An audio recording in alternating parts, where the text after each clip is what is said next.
Fackham Hall was directed by Jim O'Hanlon and written by Steve and Andrew Dawson, Tim Inman, and Jimmy and Patrick Carr based on an idea from the last two. It's a parody of shows like Downton Abbey. I have not seen a single episode of that show, but then again, how many airplane fans know a single thing about the airport movie it's apparently based on? The best parodies have something for non-fans as well, and this is one of those movies. I still had a great time with this. The airplane comparison is actually pretty accurate, because this movie is a student of the Zucker Brothers School of Comedy. It is a constant string of silly humor, sight gags and wordplay coming at you one after the other. And it does that pretty well. Maybe occasionally some jokes don't land, but that doesn't matter because there's another one coming in just a few seconds. And I think a lot more jokes hit than missed. With this and the more well-known Naked Gun remake, this style of humor is coming back. Let's hope it stays for a while. Scary Movie 6 is coming soon too. Let's hope that brings the genre back. There isn't really a whole lot more to say about this one except that it's really good at what it sets out to do. A hidden gem in the dying genre of stupid theatrical comedy.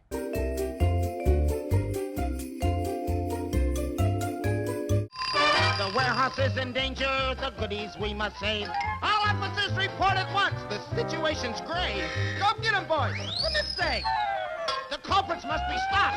We'll make the scene with our siren, Arizona pop as pop. Aha! The guilty ones are trapped, we've now performed our mission. But the climax isn't kept until we have an intermission.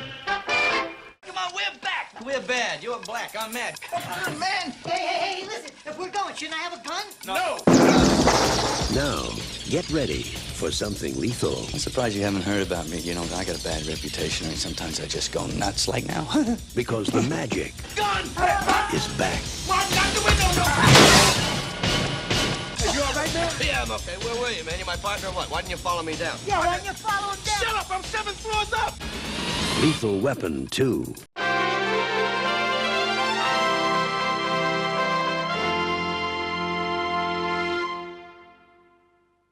Zootopia 2 was written by Jared Bush, who worked on the Moana movies and wrote and directed Encanto and the first Zootopia. He also directed this one along with Byron Howard, who co-directed those movies with him along with directing Tangled and Bolt. Continues to follow the adventures of Nick and Judy. They're partners now, but they haven't been getting along lately. I wonder what happened there. But it doesn't matter because they might be split up if they don't complete this next case taking down a criminal snake.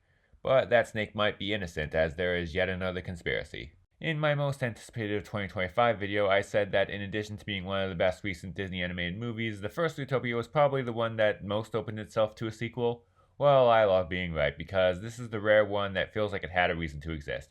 It tells a story that doesn't just feel tacked onto the end of the original and actually builds on the world of Zootopia. I admit the only one of these Disney sequels I saw was Moana 2, and I thought it was still decent. I mean, better a sequel than another live-action remake. Although obviously nobody would ever be stupid enough to make a live-action version of something so recent. But the point is, in addition to not being nearly as good as the first one, the story was over. And from what I heard, the same thing goes to the other ones. Meanwhile, Zootopia has a rich world and characters that deserve to be expanded on, and this movie takes advantage of that. And in doing so, they've actually made something that can come close to the original. It lives up to its sense of humor and sight gags, and it also delivers on its social commentary. The world has changed, and this movie finds new things to address, all while delivering a story that's more interesting than the average family film with a few surprises in there for good measure. The animation is great and it has a colorful and imaginative look, and it goes a little bigger with its climax, which helps to make it a little more exciting than the climax of the first one. This is the apparently rare good Disney sequel, a movie that actually does what people want out of a sequel, more of the characters we like while expanding on the world with an adventure that's actually worthy of the first one. It knows what made the original work, and makes a genuine effort to actually do it beyond just fan service, and it succeeds.